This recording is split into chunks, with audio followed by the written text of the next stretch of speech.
à méditer comme évangile de notre première messe des jeunes, ici à Compiègne, comme pour nous rappeler que chaque Eucharistie, c'est d'abord l'invitation à une communion.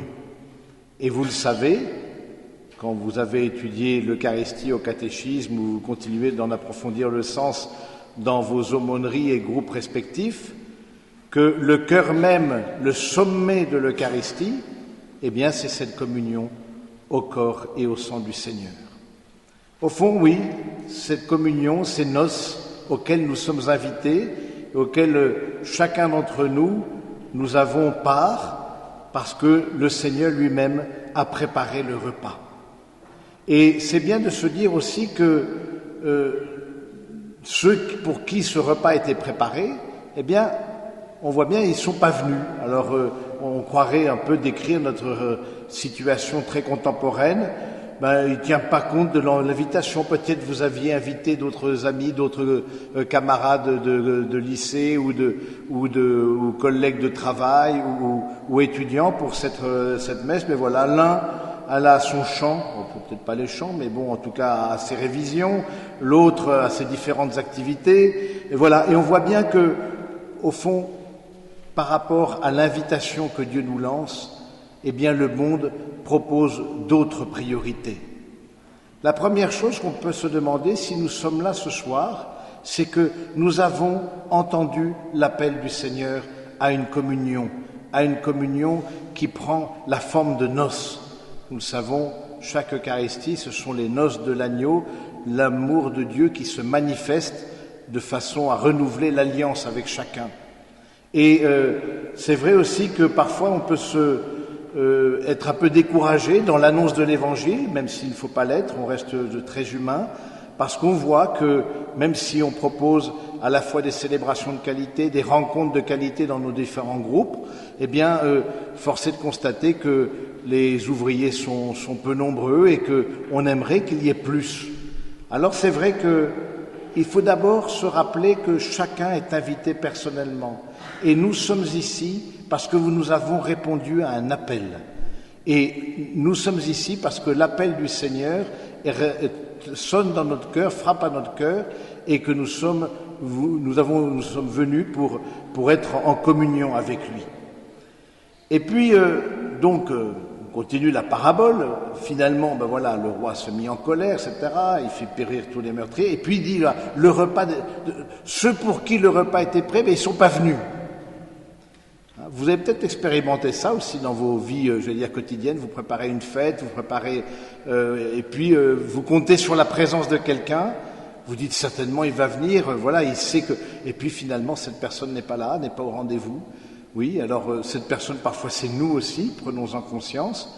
Nous ne nous mettons pas en dehors de cette réalité. Nous ne sommes pas ici le carré des justes et en dehors les pécheurs. Non, nous aussi parfois il y a des appels que le Seigneur nous a lancés, auxquels nous n'avons pas répondu.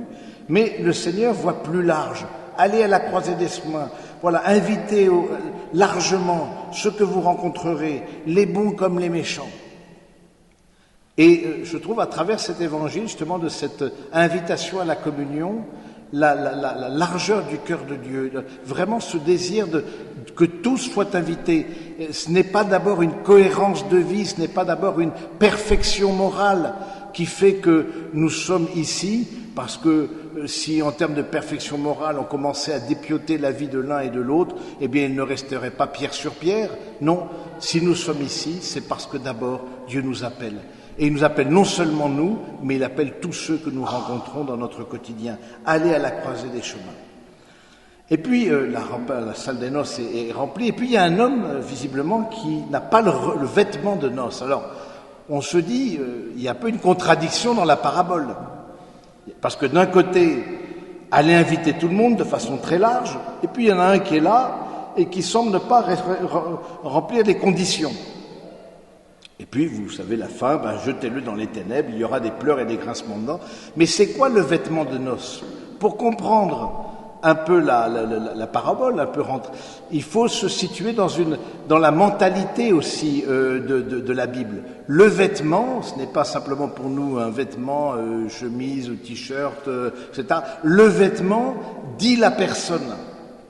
Et le vêtement dans la Bible, le fait de ne pas avoir vêtement, on voit bien au tout début, en Genèse par exemple, le vêtement dit la personne, dit quelque chose de son cœur, retranscrit à l'extérieur de lui-même ce qu'il porte à l'intérieur. Cette personne-là n'avait pas de vêtement de noces, ça veut dire quoi? Il n'avait pas le désir de communion.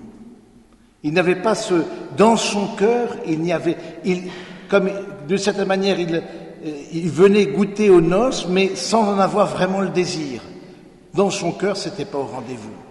Alors on comprend que c'est quelque chose, au fond, qui, pour chacun d'entre nous, nous interpelle. Est-ce que où est-ce qu'on en est de notre désir aussi, de cette alliance avec le Seigneur?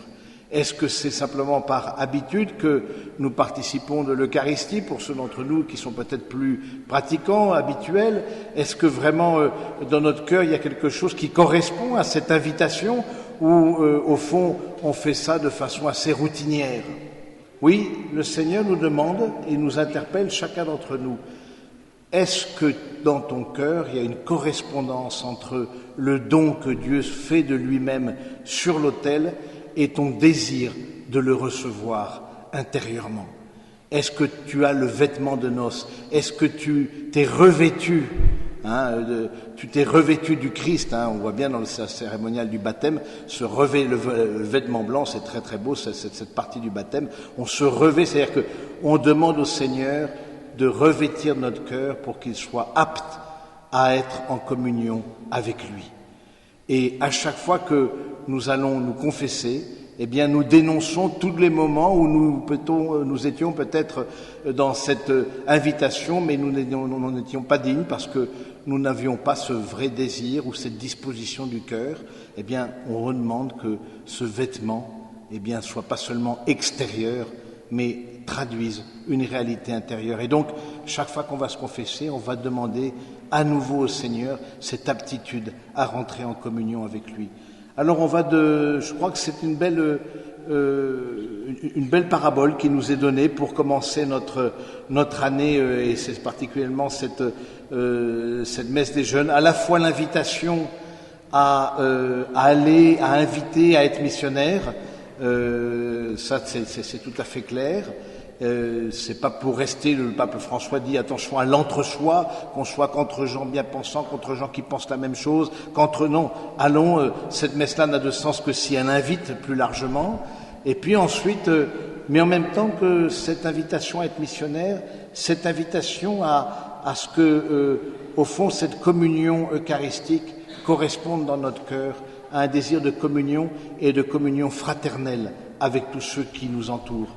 Alors, demandons-en la grâce au Seigneur et implorons la très sainte Vierge aussi qu'elle puisse nous aider à être à la fois disposés et désireux de rencontrer le Seigneur au plus intime de nous-mêmes. Amen.